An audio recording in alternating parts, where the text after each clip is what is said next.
إنما قولنا لشيء إذا أردناه أن نقول له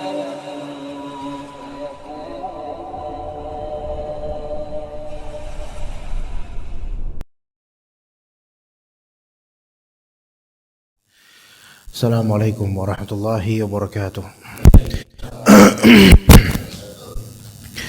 Innal hamdalillah nahmaduhu wa nasta'inuhu wa nastaghfiruh wa na'udzu billahi min shururi anfusina wa sayyiati a'malina.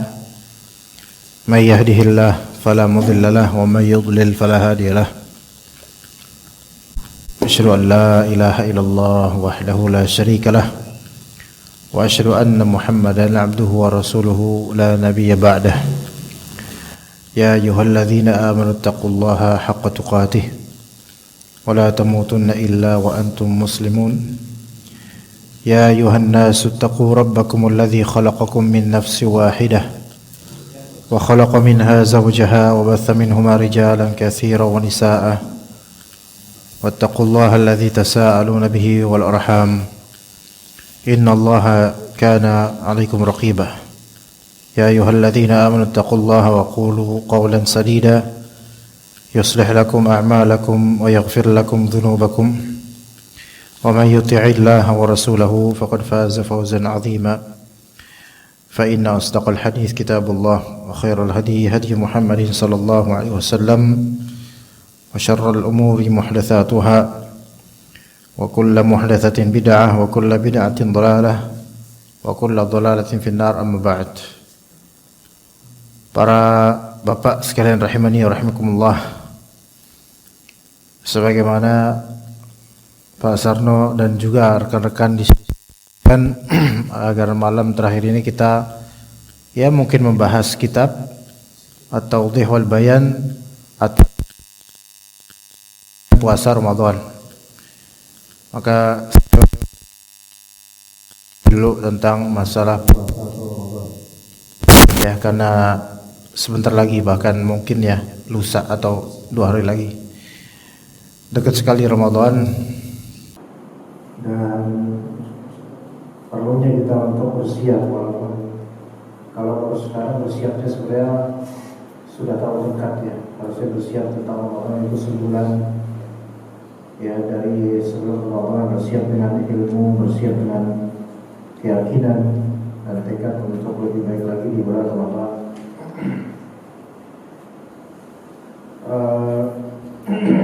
Kitab yang saya pakai di hari ini, maka kita meraih keberkahan Ramadan, karya Ustaz Yazid bin Abdul Qadir Jawas rahimahullah. Ini saya pakai karena isinya itu luar biasa komprehensif, menyeluruh permasalahan kegiatan Ramadan puasa. Dan juga ini adalah kitab terakhir beliau sebelum wafatnya. Terlalu panjang tentu kalau misalnya kita bahas globalnya, maka saya ingin membahas beberapa poin saja untuk mengingatkan kembali tentang masalah puasa Ramadan terutama, dan hal-hal yang bisa merusak puasa atau adab-adab berpuasa. Kita mulai dari rukun puasa terlebih dahulu, karena biasanya kita kajian fikih di sini, fikih salat, maka coba kita bahas tentang fikih puasa. Rukun puasa jemaah sekalian. Berarti ini masih masuk ke dalam tematik fikih. Terus tematik fikih tentang rukun-rukun puasa. Rukun-rukun puasa, tematik fikih. Puasa memiliki rukun seperti sholat. Sholat punya rukun-rukun.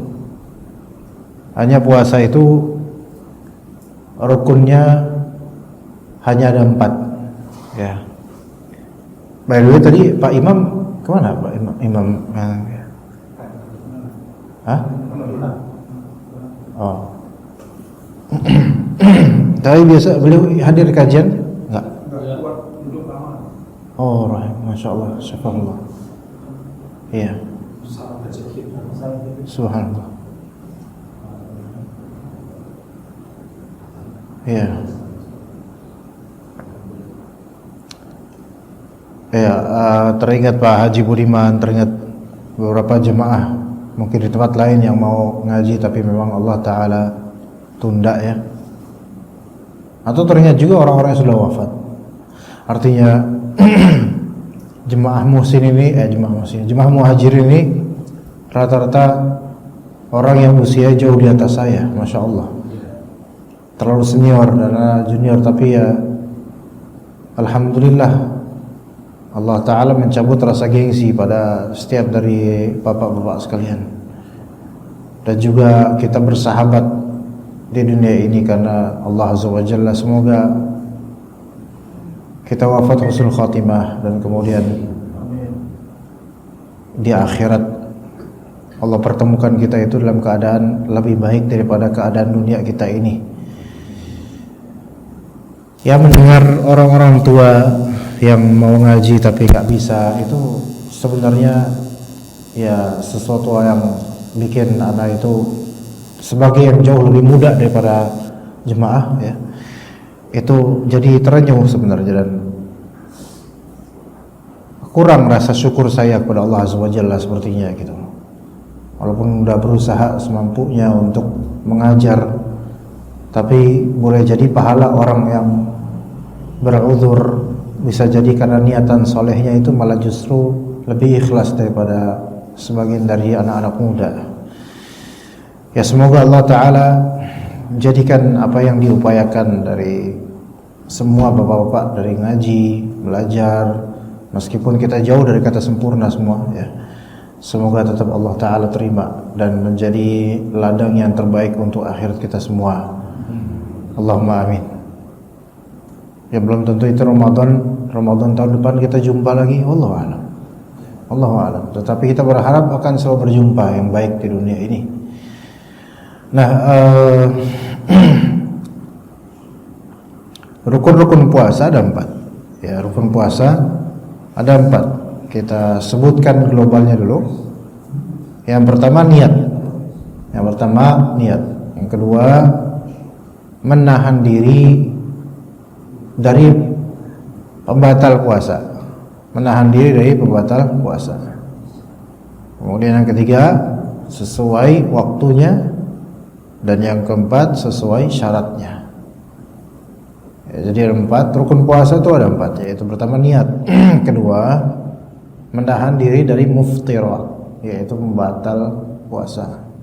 Menahan diri dari pembatal puasa secara fikih.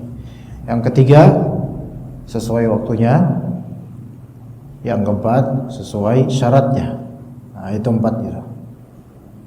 Dibahasakan di kitab ini oleh Al-Ustadz Yazid rahimahullah. Yang keempat orang yang berpuasa, tetapi ini takutnya susah untuk dicerna. Tapi yang 4 kita katakan rukun yang keempat sesuai syarat wajib puasa, sesuai syaratnya. Anda jelaskan di sini jemaah sekalian. Yang pertama, rukun puasa pertama niat. Rukun puasa pertama niat. Dan niat puasa harus selalu dilakukan pada malam sebelum berpuasa di keesokan harinya. Ini kan malam nih. Ya, besok kan pagi puasa Ramadan misal. Ya, malam ini kita harus punya pengetahuan besok bakal puasa gitu. Dan niatan minimal apa? Kita punya tahu besok bakal puasa. Kita bakal puasa itu udah jadi niat. Jadi enggak perlu dilafalkan. Ya, enggak perlu dilafalkan. Kalau misalnya sebagian dari kaum muslimin melafalkan niat puasa, maka ini bukan syariat Allah. Ini tidak ada contohnya dari Rasulullah, dari para salaf, dari para sahabat, nggak ada contohnya. Maka tidak perlu, gitu. Tidak perlu. Ya, tinggalkan. Karena Islam itu simple, dan apa yang kita ucapkan dari pelafalan niat tersebut itu nanti akan diminta pertanggungjawaban di hari akhir. Ditanya, kenapa melakukan? Emang siapa yang nyuruh gitu? Apakah Allah menyuruh itu? Enggak. Rasulullah enggak nyuruh. Terus siapa? Guru saya. Ntar gurunya dia datangin. Kenapa nyuruh orang-orang untuk melafalkan niat puasa padahal tidak ada syariat di syariat Allah? Ya. Ya mungkin dulu kita begitu. Ya. Saya pun dulu begitu karena emang kita keluarga Betawi dari kecil emang kayak gitu, wajar. Tapi kalau kita udah tahu ilmunya sekarang, lebih hati-hati lagi. Makanya kata Nabi SAW gini, Man lam yubayyit as-siyam minal lail fala siyamalah. Barang siapa yang tidak meniatkan puasa sejak malam, maka tidak ada puasa buat dia pagi itu. Berangkat dari itu. Di Indonesia kerap kali habis sholat taraweh, entah pas mau witir atau habis sholat taraweh, itu biasa imam mentalqin. Kata imam, please repeat after me, gitu. Ya, kata imam kita, please repeat after me. Ya. Itu kalau ada imam kayak gitu, itu bukan di Jakarta ya, di Manchester sana. Apa? Nawaitu shauma ghadin, gitu kan? Kalau di Jakarta itu, nawaitu shauma ghadin, nawaitu an adai fardhi syahri Ramadana hadhihi sanati lillahi ta'ala, gitu. Ya karena kita kan kayak gitu dulu, oke hafal. Kalau sekarang ya udah enggak gitu. Karena itu enggak ada, ya kita ya, niatan mereka baik gitu. Niatan mereka baik. Semoga Allah Ta'ala maafkan kaum muslimin dan semoga Allah rahmati kaum muslimin. Tetapi kalau kita udah tahu ilmunya, hal itu tidak dalam Islam, ya udah enggak usah. Itu amanat untuk kita ikut kebenaran, bukan ikut kebiasaan.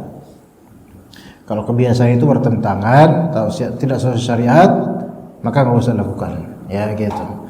Nah, niatan itu kan cukup di hati. Maka ketika kita tahu besok bakal puasa, udah gitu. Ada misalnya pengumuman dari Depak ya, Menteri Agama misalnya besok puasa, maka ya udah tarawih. Kita tarawih malamnya itu udah tahu berarti besok bakal puasa, ya gitu kan. Maka itu udah jadi niat, itu udah jadi niat, ya gitu. Kecuali yang ketiduran dari sebelum maghrib, tidur capek, semua tidur, baru bangun besok jam 6 pagi. Itu nggak tahu tuh kalau itunya puasa tuh, hari itu puasa nggak tahu. Nah terus gimana dong dia? Bisa nggak dia puasa? Nggak bisa. Dia nggak bisa puasa. Tapi dia diberi uzur karena nggak tahu, gitu loh. Dia cukup nanti mengqadha pada waktunya. Ya, apakah dia boleh makan? Gitu, wallahu alam dia boleh makan. Karena apa? Karena dia beruzur. Tidak tahu, maka dimaafkan, tidak berdosa, tapi nanti pada waktunya mengqadha. Nah, gitu. Tapi jarang orang kayak gini, Pak. Sebelum maghrib tidur, bangun-bangun jam 6 pagi. Ini bujang mana yang kayak gini gitu loh. Ya. Baik. Kemudian Allah Ta'ala berfirman, "Wa ma umiru illa liya'budullaha mukhlishina lahu-d-din hunafa." Tidaklah mereka diperintah melainkan agar mereka menyembah Allah dengan memurnikan ketaatan kepadanya yang lurus. Hadis Nabi SAW, "Man shoma Ramadhana iman wa ihtisaban ghufira lahu ma taqaddama min dhanbih." Barang siapa yang puasa Ramadan dengan keimanan, yakin ini syariat Allah, ada pahalanya, wa ihtisaban, ihtisab yaitu cari pahala dari puasanya, maka diampuni dosa-dosa yang sebelumnya. Semua umum gitu, umum. Kalau misalnya kita semangat puasa Arafah, karena apa puasa Arafah, Pak? Dia menghapus dosa sebelum dan sesudah, setahun puasa Arafah. Kalau puasa apa? Muharram, Asyura apa? Sebelum saja setahun. Nah, itu semangat tuh kita tuh, semangat. Karena apa? Dosa setahun, dosa setahun sebelum dan sesudah diampuni oleh Allah Azza wa Jalla, dosa kecilnya.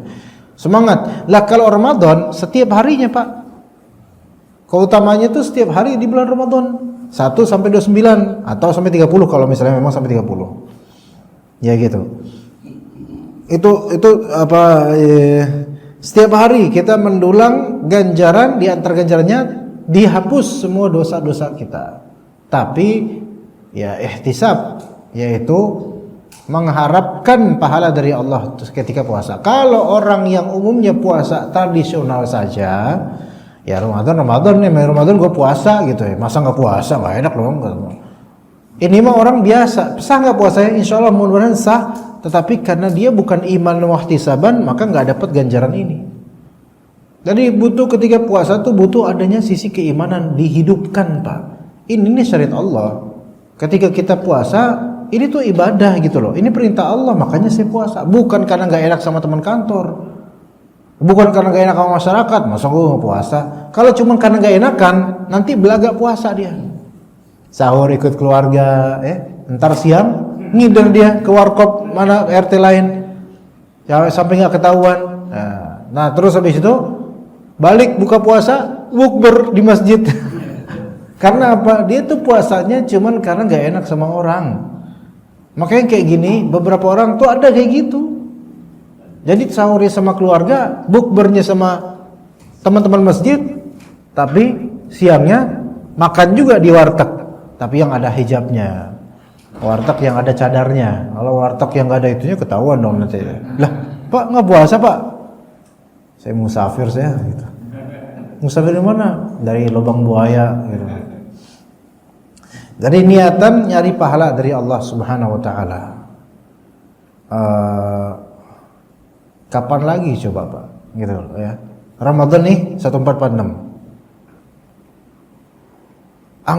Bukan anggap ya, semoga tidak ya, tapi berpuasalah seolah-olah ini terakhir Ramadannya.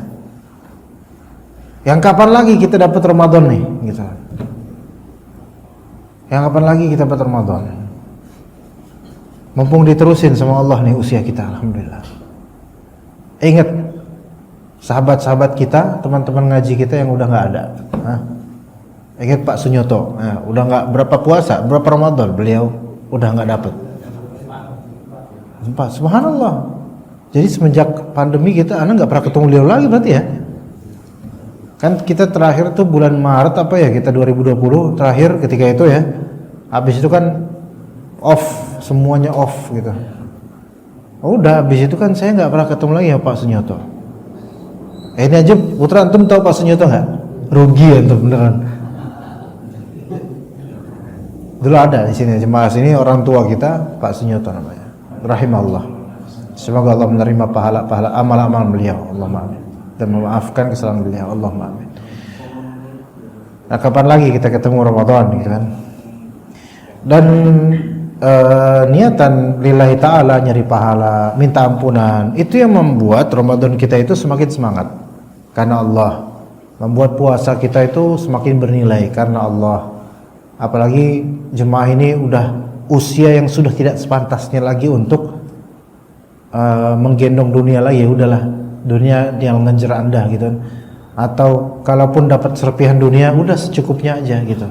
Bukan yang udah ngurusin ini itu lagi Pak, ya kan gitu.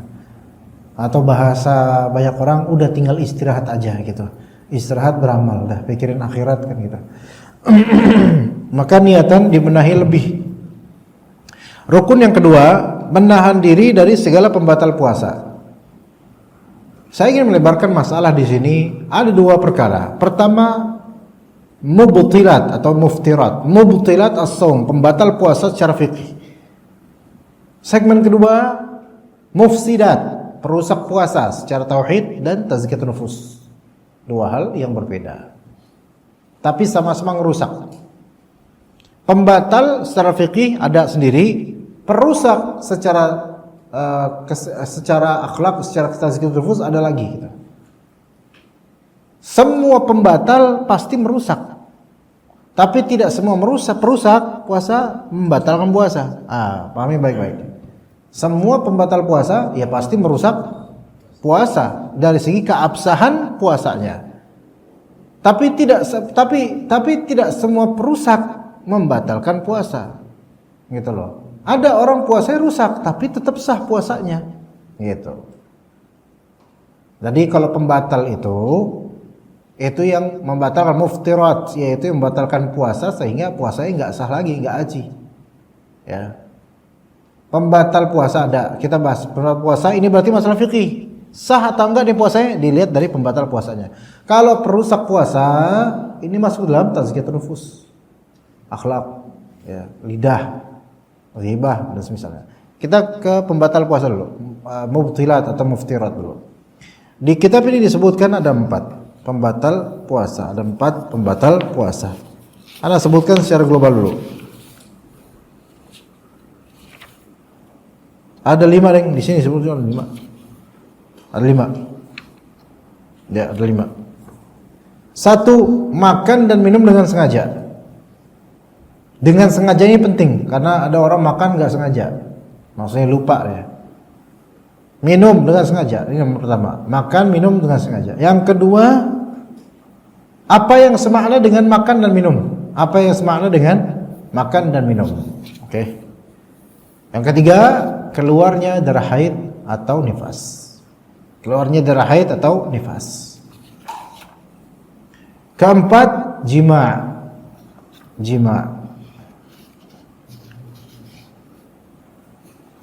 Dan yang kelima, muntah dengan sengaja. Ini pembatal puasa secara fikih. Kelima, muntah dengan sengaja. Muntah dengan sengaja maksudnya dia menyengaja muntah itu gitu loh. Jadi bukan zara'ahul qai. Zara'ahul qai itu ya terpaksa keluar muntah gitu. Jadi memang udah enak sendiri. Tapi ini yang membatalkan adalah dia menyebabkannya, dia menyengajanya untuk keluar. Oke, kita mulai dari yang pertama. Makan dan minum dengan ikhtiar, dengan sengaja. Allah Subhanahu wa taala mengatakan wa kulu washrabu hatta yatabayyana lakumul khaytul abyadu minal khaytil aswadi minal fajr thumma atimmus siyama ila lail. Di sini diperintahkan untuk menyempurnakan puasa sampai malam, yaitu sampai maghrib. Itu tidak boleh makan minum. Ini kesepakatan ulama. Makanan dan minuman sampai ke dalam perut melalui mulut maupun hidung yang melewati tenggorokan. Kalau melewati tenggorokan batal khalas. Tapi kalau masih di mulut terus dilepehin enggak batal. Makanya mencicipi makanan bagi yang berhajat itu tidak apa-apa. Tapi asal dilepeh. Jangan disimpan terus buat nanti jam 5 gitu. Iya. Tadi ibu-ibu yang ingin masakan tuh, kurang asin, tambahin asin. Ini baru pas nih. Tapi dilepeh habis itu, jangan dimakan. Jangan diterusin. Ya. Jangan ditelan. Nah, ini maka minum sengaja, baik makanan tersebut makanan yang wajar atau yang tidak wajar dimakan.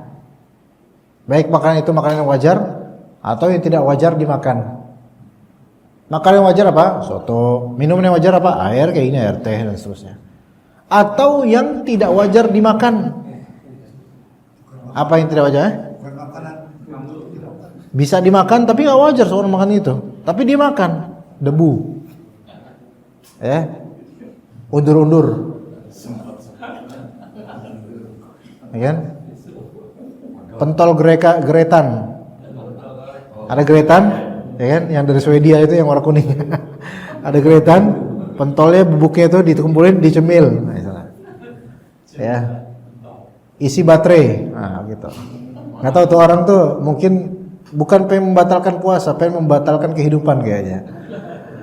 Ya. Itu kan nggak layak dimakan. Tapi ketika emang dia sengaja makan itu dan ditelan, batal puasanya. Kertas masukin, bunga dimasukin, daun makan, maka ini batal puasanya. Kalau dia sengaja, ya. Minum juga begitu. Air putih ini jelas. Atau yang walaupun tidak layak untuk diminum. Tajin, air ini, air apa? Air rokok. Air hujan. Ya, air hujan masih oke lah Pak. Ya air got misalnya, naudzubillah dzalik. Masuk, ya batal. Ya, minyak rem misalnya. Batal. Ya, oli atau apa, naudzubillah min dzalik. Ini orang kayaknya udah pengen berakhir kayaknya. Nah, yang seperti ini batal. Kalau disengaja, ya. Taib, dikatakan di sini termasuk juga menghisap rokok. Kalau misalnya dia sengaja, tapi kalau memang ada orang di angkot misalnya, atau kehirup aromanya, kehirup dia kan asapnya nyebar nih, kehirup baunya di kita, maka ini kira-kira batal nggak puasanya? Enggak batal. Jadi kalau joinan, bang, sendirian aja bang, gantian, ini jelas. Karena dia dengan ikhtiar, dengan sengaja. Kemudian memasukkan suatu zat cair atau zat beku melalui hidung, mata atau telinga dengan syarat jika semua itu sampai ke perut. Ini detail nih. Zat cair atau zat beku melalui hidung, mata, telinga, tapi dengan syarat kalau itu sampai ke lewat tenggorokan sampai ke perut, maka ini batal. Tapi kalau cuman insto, enggak batal. Contohnya perut apa? Masukin gurah. Itu bisa berefek ke tenggorokan dan menghasilkan banyaknya lendir-lendir dan semisalnya yang kadang ketelan atau apa, itu kemungkinan besar bisa membatalkan. Saya belum pernah digurah sih Pak. Belum pernah digurah. Emang pernah ada di sini bapak-bapak pernah digurah Pak? Gurah ngerti Pak? Gurah Pak? Gurah itu yang ditetes atau dikasih apa terus nanti panas gitu katanya. Terus keluar reak-reak, liur, lendir dan seterusnya. Tapi habis itu katanya plong gitu loh. Suaranya bagus gitu. Biasanya buat azan, buat baca qori, jadi qori itu pakai gurah. Ya. Tapi suara kayak kita, kayak suara-suara berat kayak gini mah kebanyakan gorengan kok ini mah ya. Nah. Baik. Kemudian yang kedua, dari pembatal puasa secara fikih, hal-hal yang semakna dengan makan atau minum. Seperti transfusi darah. Ya kan? Transfusi darah karena ini untuk membentuk energi sehingga semakna dengan makan. Maka ini batal puasanya. Orang kekurangan darah kadang kecelakaan terus harus langsung dikasih darah baru atau gimana? Karena banyak darah keluar misalnya, maka dia batal puasanya. Tapi ini berudhur ya. Kemudian infus zat makanan kepada orang yang berpuasa. Jadi nggak perlu makan minum seperti dia di rumah sakit harus diinfus. Maka ini tidak puasa berarti ini orang batal puasanya. Infus yang di situ mengganti makanan atau minuman. Maka ini apa? Pembatal puasa juga. Tapi adapun kalau suntikan yang tidak sampai kepada perut, nah ini para ulama beda pendapat. Wallahu alam. Ana lebih condong ke pendapat kalau suntikan tersebut hanyalah obat dan bukan mengganti makanan, maka wallahu alam itu masih tidak membatalkan puasa. Obat maupun bius itu tidak membatalkan puasa. Namun untuk menghindari khilafiyah sebaiknya tidak di pas puasa. Misal mau cabut gigi gitu misalnya. Nah, tapi biasanya sih dentis atau dokter gigi sih siang-siang rata-rata ya. Oke, misal cabut gigi. Kalau dicabut langsung atau mungkin apa giginya ada yang rusak atau gimana, harus dibius dulu. Harus dibius dulu kemudian baru dilanjutkan operasi atau gimana. Nah, yang seperti ini wallahu alam tidak membatalkan puasa selama biusannya itu. Nah, kalau di perut, nah ini yang memang mungkin bisa membatalkan puasa. Ala kulli hal, bius pada umumnya tidak membatalkan puasa. Kemudian yang ketiga, keluarnya darah haid dan nifas. Keluarnya darah haid dan nifas. Nabi sallallahu alaihi wasallam bersabda, "Alaysa idza hadat lam tusalli wa lam tasun, fadzalika nuqsanu diniha." Ketika perempuan dikatakan kurang akal dan kurang agamanya. Kurang agamanya kayak gimana? Kurang agamanya kata Rasul, bukankah kalau misalnya perempuan itu haid, ia tidak dapat mengerjakan salat dan tidak berpuasa? Itulah bentuk kekurangan agamanya. Jadi bukan kurang takwa, bukan, tapi ada bagian agama yang tidak sesempurna yang dilakukan para laki-laki. Di bulan Ramadan tetap puasa laki-laki. Dan juga laki-laki enggak mengalami haid sehingga tetap harus salat. Maka ini kesempurnaannya laki-laki.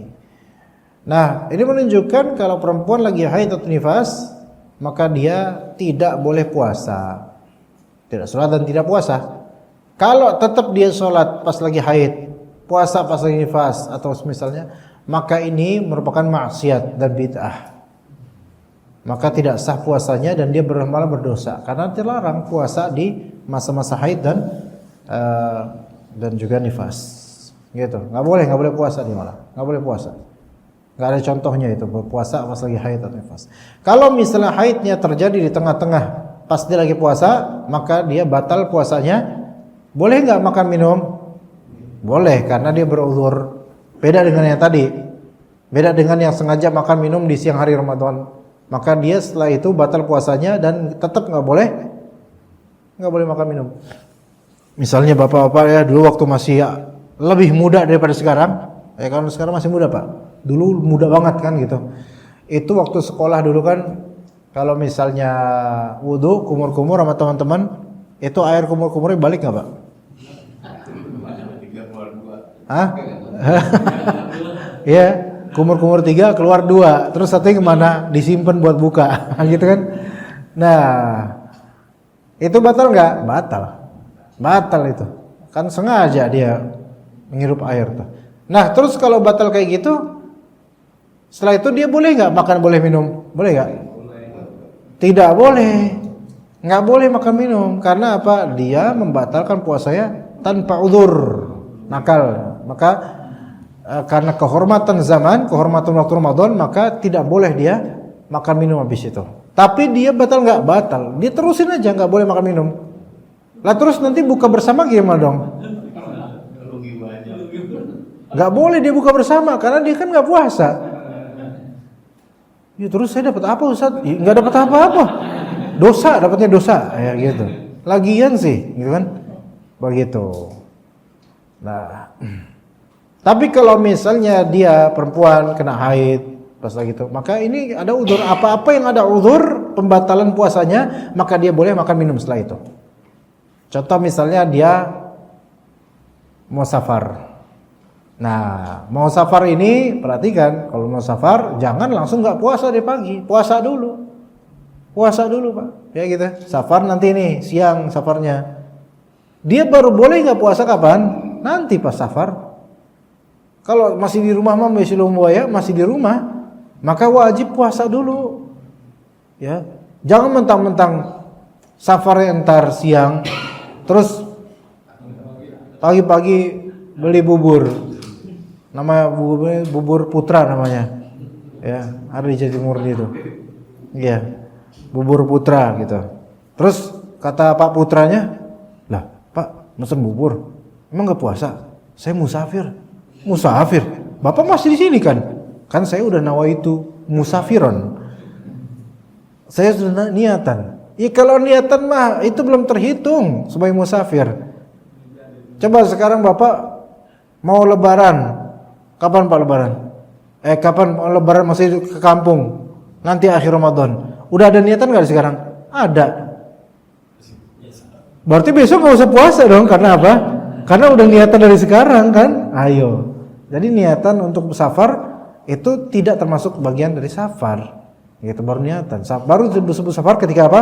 Sudah melewati area perumahannya, area daerahnya, itu baru disebut musafir. Ya, jadi belum boleh. Kuli bangunan. Nah, ini dia masalah. Banyak kuli bangunan enggak puasa, ya enggak? Pak, kenapa enggak puasa, Pak? Ya Allah, Pak, saya mau puasa, ini berat banget ini urusan. Jadi kuli bangunan tuh enggak enak, bener apa? Dia tarik kena, ngangkut ini itu, capek, saya enggak kuat kalau puasa. Ya udah, boleh enggak dia enggak puasa? Kalau emang dia enggak kuat boleh. Tapi boleh enggak dia sejak subuh enggak puasa? Enggak boleh, dia harus puasa dulu. Gitu, nggak boleh, dia harus puasa dulu. Ketika dia jadi bekerja di tukang bangunan, baru di situ ngerasain kuat nggak. Kalau nggak kuat silakan nggak puasa, karena ini nggak memungkinkan. Karena kewajiban dia mencari nafkah ketika itu. Oke. Tapi kalau dia merasa kuat, tetap wajib puasa itu. Ya. Cuman saya kadang-kadang aneh ya, ini tukang bangunan, terus habis itu connect ya, kondektur bis. Nggak tahu sekarang kayaknya nggak ada kondektur deh sekarang. Kalau kondektur paling di bis-bis AC gitu, Tanjung lagi apa? TJ, Transjakarta, enak itu bisnya. Kalau dulu kan Metro Mini, Kopaja kan ya, itu kan udah megang duit, terus gelayutan di ini kan, udah gitu kan harus teriak, gitu kan bro, teriak-teriaknya khasnya. Connect Kopaja kayak gitu. Sampai angin masuk ke mulutnya banyak tuh. Capek banget itu memang capek. Cuman sebenarnya bisa dia tuh dia bisa untuk terus puasa, jangan batalin. Ya jangan banyak ngomong aja gitu kan. Diam aja gitu. Gitu aja. Namanya puasa kan, nggak usah banyak ngomong gitu, diam aja. Gitu, ya. Nggak bisa kuat insya Allah. Ada saya pernah suatu ketika ada sopir naik apa ya, Koan Wisata kalau salah. Itu bis nggak tahu sekarang ada apa nggak ya, Koan Wisata, ya Pak ya? Udah nggak ada Pak? Namanya Koan Wisata gitu, warna hijau ya. Bis. Aduh, zaman itu. Nah, itu kan ada connect gitu. Nah, itu kan bis gede tuh, bukan kayak Kopaja Metro Mini Pak ya. Itu kayak bis-bis antar kota antar provinsi gitu ya. Kayak Maiser Bakti nah gitu-gitu tuh. Nah, itu saya naik bis itu. Itu Ramadan. Masih jam 9, Pak. Jam 10, jam 9. Kita lagi puasa kan orang-orang kan. Tiba-tiba dia buka. Bukanya pakai apa? Aduh, nggak kuat, saya nggak kuat. Bukanya pakai air minum, sama rokok. Lah, buka puasa dia jam 9 pagi buka puasa. Terus dia langsung bilang ke penumpang lain yang liatin kan, nggak kuat.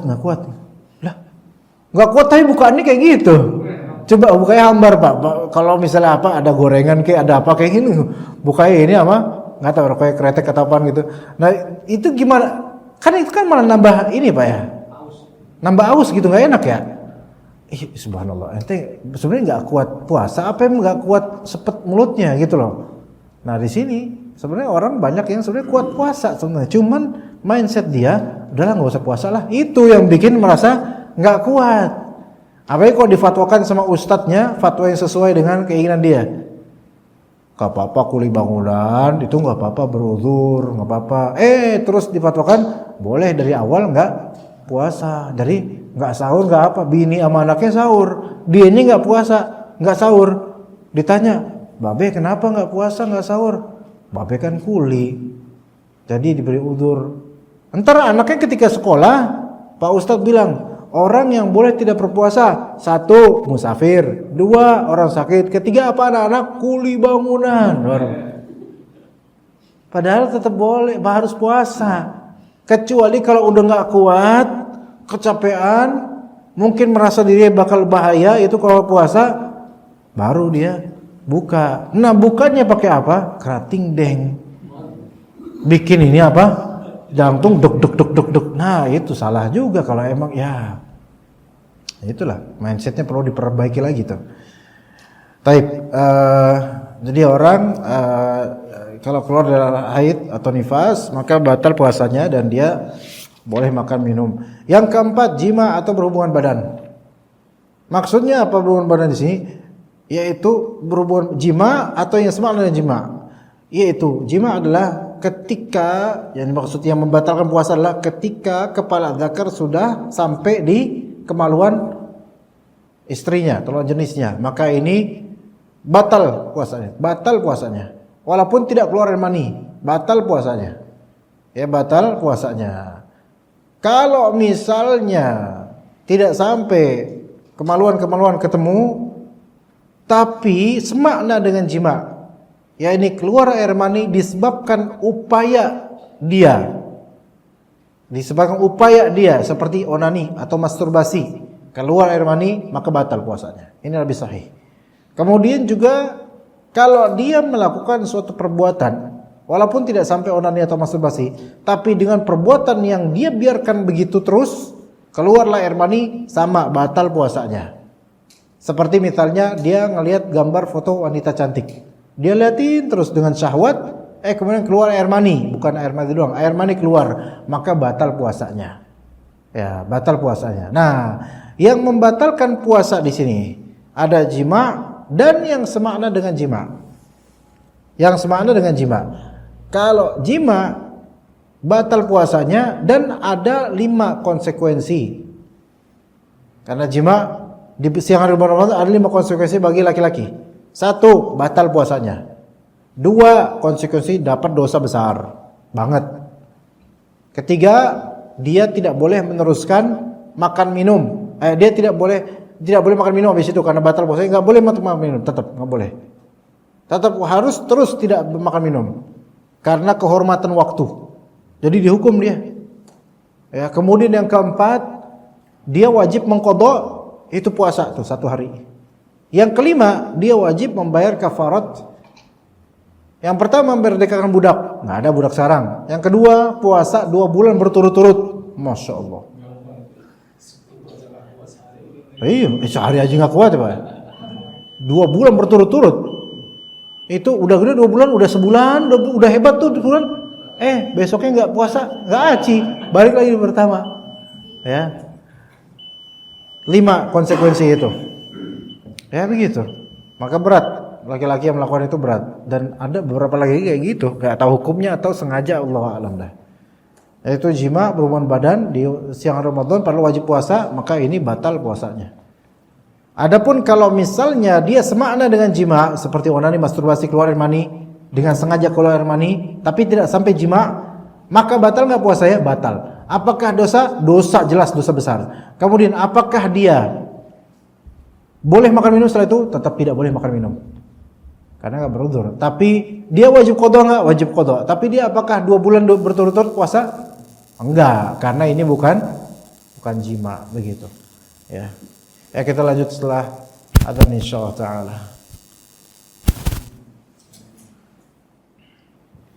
Kemudian yang terakhir pembatal puasa yaitu muntah dengan sengaja. Itu mengeluarkan apa yang ada dalam perut dengan sengaja, baik berupa makanan atau minuman melalui mulut. Ya, muntah dia sengaja bisa membatalkan puasa, baik itu dengan cara perbuatan seperti menekan perut. Kadang ada beberapa orang di bagian tertentu di perutnya atau pusar misalnya, kalau ditekan-tekan bisa muntah, ada kayak gitu. Ya, dia sengaja kayak gitu supaya muntah, entah tujuannya apa. Apakah tujuannya supaya dikasih udzur atau apa, Allah alam, tetapi orang kayak gini sengaja membatalkan puasa. Dan nggak boleh ya seperti itu. Atau dengan cara mencium sesuatu yang tidak sedap supaya muntah, atau dengan cara melihat sesuatu yang menjijikan agar bisa muntah. Misalnya dia tahu dia tuh anti dengan darah gitu loh. Apa ada orang kalau lihat darah itu langsung muntah gitu. Ada kayak gitu. Maka dia tahu ini darah, dia sengaja ngeliatin supaya dia muntah. Maka ini batal puasanya. Tapi kalau orang muntahnya nggak sengaja, artinya bukan keinginan dia, zarwa'ahul qai namanya. Itu memang dorongan dari dalam, tiba-tiba muntah gitu keluar, maka ini tetap sah puasanya dan wajib lanjut puasa. Sebanyak apapun muntahnya dia, walaupun yang dia keluar itu nasi yang tadi dia makan sahur keluar semua, ya tetap wajib puasa. Kecuali mungkin ya kalau misalnya dia masuk angin dan betul-betul nggak kuat puasa dan khawatir ini makanan keluar semua, dia nggak punya energi nanti. Kalau dia khawatir itu, mungkin dia berudzur untuk tidak berpuasa. Yang seperti ini boleh kemudian makan minum, nanti diqadha karena dan tidak dosa, insyaallah tidak dosa. Begitu jemaah sekalian. Adapun yang tadi yang nomor 2, segmen kedua yaitu perusak puasa, maka ini belum tentu membatalkan, tapi pahalanya yang batal. Seperti apa? Ghibah, adu domba, kemudian banyak mendengarkan hal-hal yang tidak bermanfaat, atau ngapain lagi ya mungkin ada puasa yang rusak ya karena ngejek orang misalnya, ya hal yang sia-sia itu bisa merusak puasa juga. Hal yang sia-sia banyak bisa merusak puasa. Kadang kayak istilah ngabuburit ya, orang Sunda biasa itu ngabuburit ba'da asar biasanya. Nah kita sebenarnya juga melakukan itu di Jakarta, cuman namanya bukan ngabuburit kalau kita. Nggak tahu namanya apa, jalan nyari-nyari makanan, nyari bukaan, nyari takjil bahasa gitu. Nah itu biasanya kalau di Jawa Barat kan biasa gitu, jalan-jalan habis asar tuh, jalan gitu. Kalau dulu nggak punya motor, jalan kaki orang-orang tuh, jalan aja itu di Jawa Barat, jalan aja gitu, nggak tahu ngapa-ngapain gitu. Tapi kemudian pas jalan nanti ketemu gebetannya, ntar ketemu sama calonnya, tuh kayak gitu tuh biasa itu, ketemu ngumpul bareng. Nah ini kan sia-sia. Mungkin kadang-kadang dengan omongan, candaan yang ngejek dan itu bisa ngerusak puasa. Ya, saya pernah lihat juga kalau nggak salah di bulan puasa, pokoknya adalah pernah sore-sore pada ngabuburit di ada suatu daerah desa di Jawa Barat di Kabupaten Ciamis, tapi dalam banget gitu.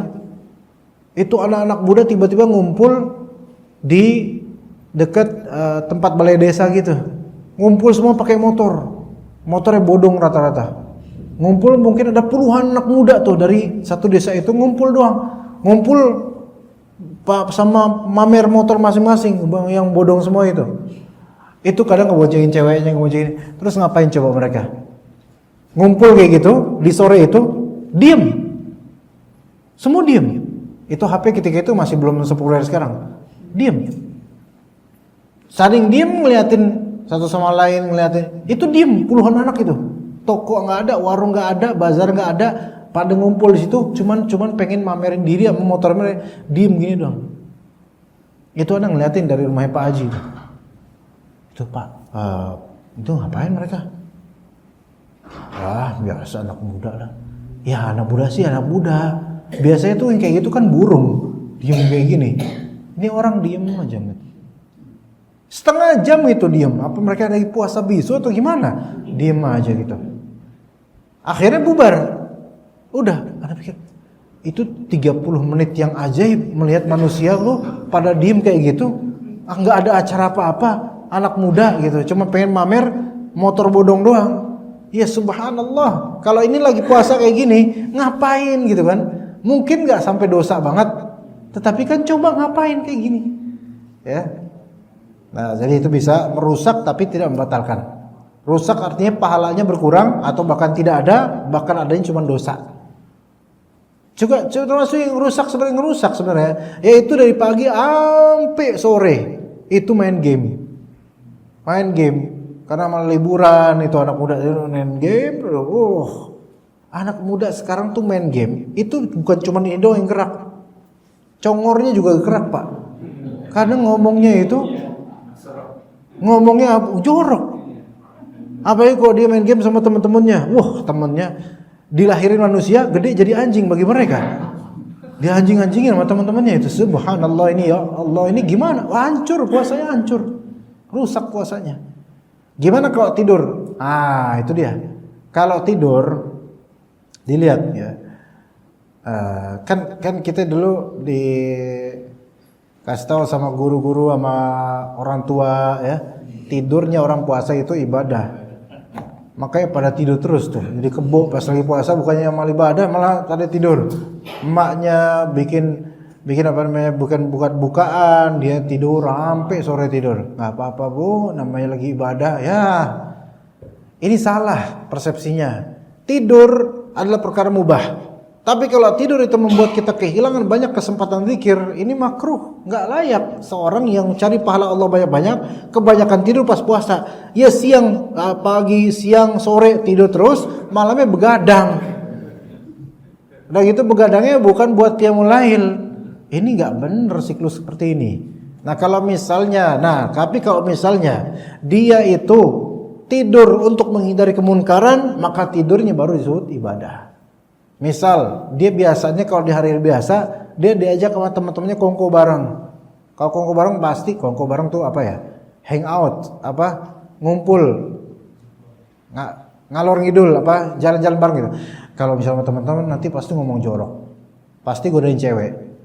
Dosa udahlah mendingan saya tidur. Nah baru dia kayak gitu tidurnya ibadah karena menghindari kemungkaran ini gitu.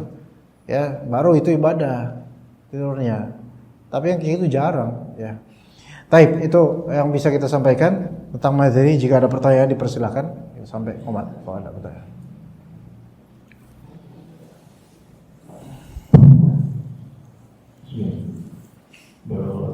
Afik barakallah. Ustaz, tadi yang berkaitan dengan poin keempat tentang masalah pembatal puasa dan jima. Nah, ada seorang misalkan sepasang pengantin baru, dia misalkan menikah gitu saja, terus kemudian mereka berantau gitu, nah terus kemudian pada rumah ada berita keluarga meninggal. Mantap, itu bisa nggak puasa itu. Nah, alhamdulillah bisa. Karena itu kan otomatis kan dia safar ya. Nah itu yang seperti itu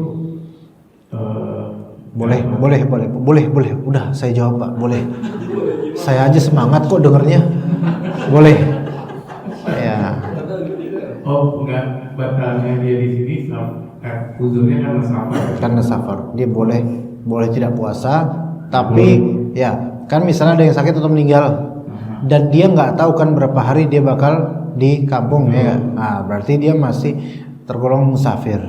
Kalau dia bawa bininya ke kampung, alhamdulillah. Iya, boleh nggak puasa? Bini boleh. Iya.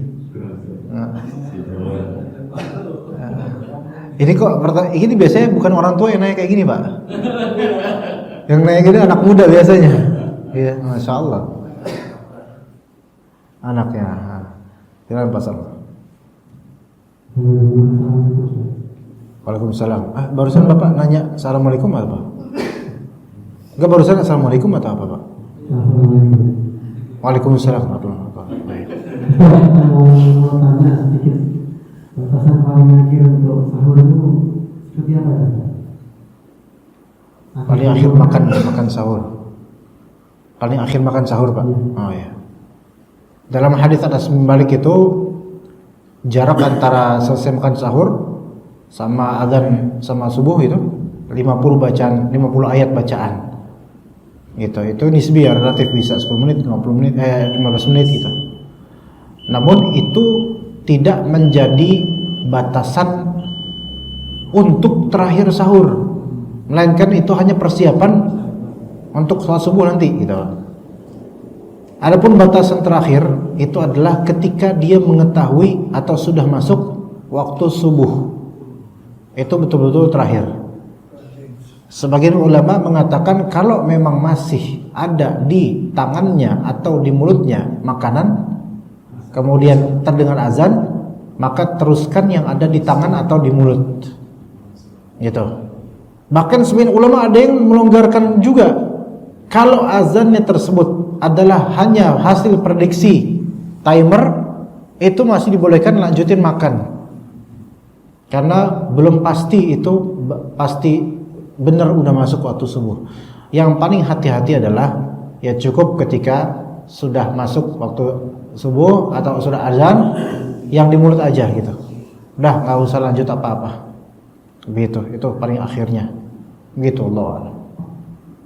Seperti itu Pak Santo. Kayaknya ada ibu mau nanya nih. Assalamualaikum warahmatullahi wabarakatuh. Waalaikumsalam warahmatullahi wabarakatuh. Ya Bu. Ustaz izin bertanya, untuk mengganti puasa bagi orang menyusui itu cukup mengqadha, apakah harus mengqadha dan membayar fidyah? Baik. Jadi pahami baik-baik perinciannya. Jadi kasus ibu hamil atau ibu menyusui, gitu kan? Ibu hamil atau ibu menyusui tidak puasa, itu dilihat karena apa, gitu loh. Dilihat karena apa dulu. Kenapa dia tidak puasa? Ya, kalau tidak puasanya disebabkan hamil dan menyusui, khawatir akan dirinya sendiri, maka dia qadha dan bayar fidyah. Tapi kalau dia enggak puasa karena menyusui atau hamil disebabkan khawatir akan anaknya atau akan anaknya dan dirinya, maka dia hanya cukup mengqadha saja. Gitu. Jadi rinciannya kalau dia khawatir akan dirinya saja, bukan khawatir anaknya. Dirinya yang bakal kekuras misalnya, nanti lemas sendiri, walaupun anaknya akan tercukupi insyaallah. Kalau itu kekhawatirannya, maka dia qadha dan bayar fidyah. Begitu. Gitu. Kalau dia hamil nih, dia tahu anaknya insyaallah di dalam kandungan baik-baik aja lah insyaallah. Tapi sayangnya yang lemes, maka kalau khawatir seperti itu untuk dirinya doang, maka dia bayar fidyah dan qadha. Adapun kalau dia mengkhawatirkan anaknya juga, ya, dan itu ada tanda-tanda buktinya yang dia khawatirkan, maka dia cukup mengqadha saja tanpa membayar fidyah. Gimana Ibu? Bisa dipahami Bu? Ya. Ibu-ibu biasanya kan kalau habis sholat tahajud langsung menyiapkan untuk sahur, jadi tidak sempat berdoa. Apakah doa itu bisa disambi aktivitas menyiapkan sahur maupun buka puasa ataukah dengan cukup istighfar atau Ustaz? Jadi ibu pengen doa misalnya gitu ya, lebih fokus gitu ya sebenarnya, tapi ya karena harus nyiapin gitu. Apakah bisa pas lagi nyuci piring, pas lagi itu berdoa gitu, bisa apa enggak gitu.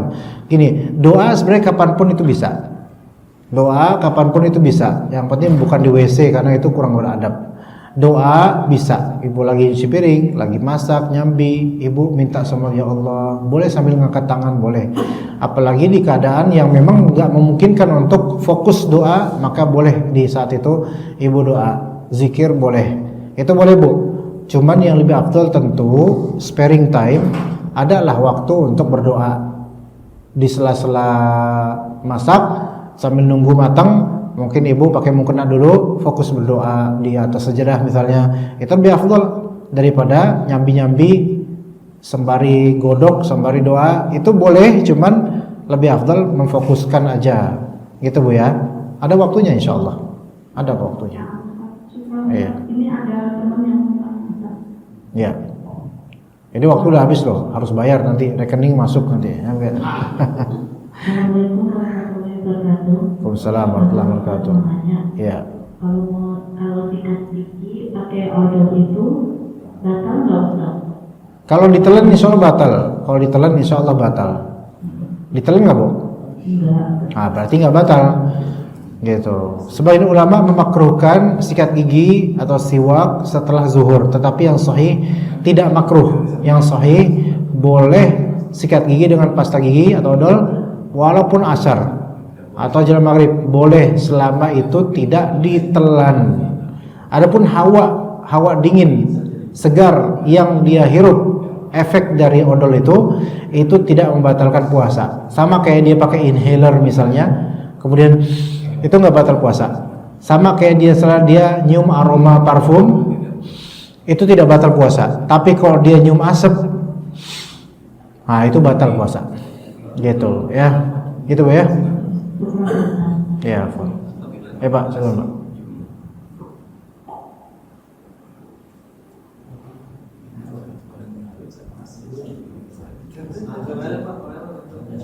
Ya. Silakan Pak.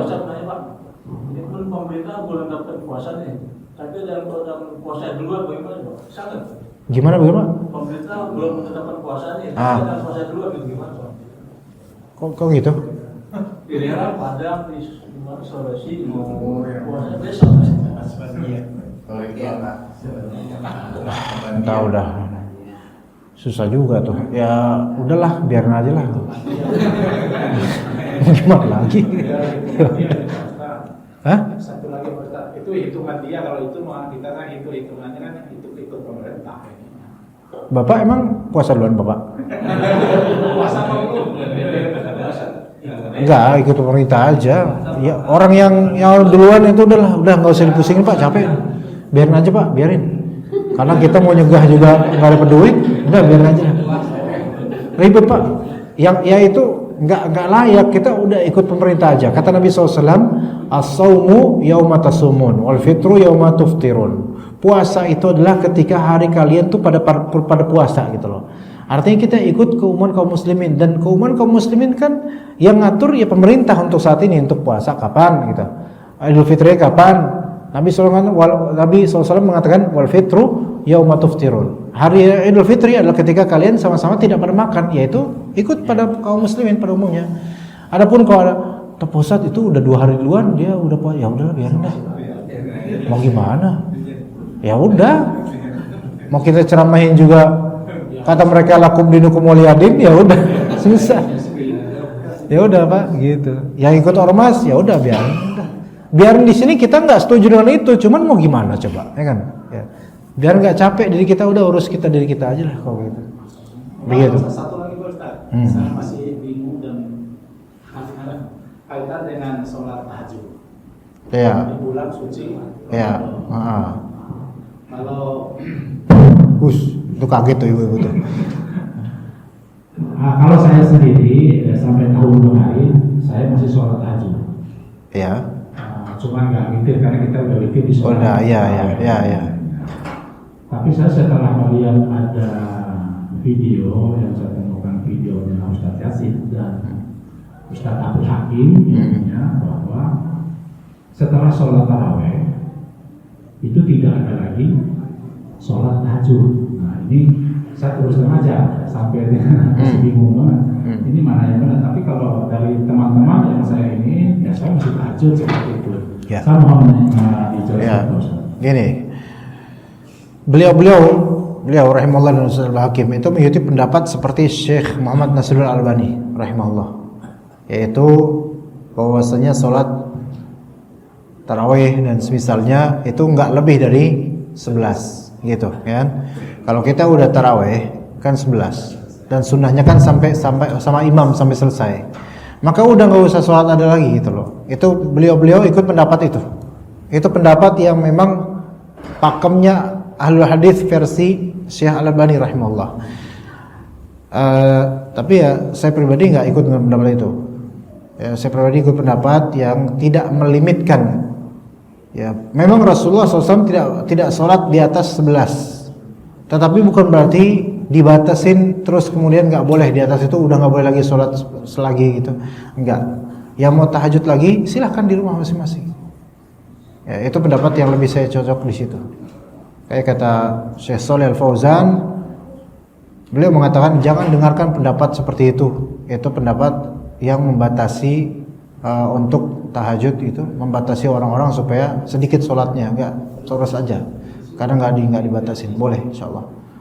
Tapi itu kan berarti kita menjelekkan beliau atau orang-orang yang itu pendapat beliau, silakan. Tapi yang sahih wallahu alam adalah tetap boleh nanti. Sekarang kalau misalnya orang bangun tidur di sepertiga terakhir nggak boleh tahajud, itu tanda tanya besar. Boleh dia sholat, tapi jangan witir aja udah gitu aja, karena udah witir. Wallahu a'lam. Seperti itu, Pak. Ya, kita cukup sampai sini. Wassallallahu ala nabiyina Muhammad wa ala alihi washabihi ajma'in. Subhanakallahumma wa bihamdika asyhadu an la ilaha illa anta astaghfiruka wa atubu ilaik. Assalamualaikum warahmatullahi wabarakatuh.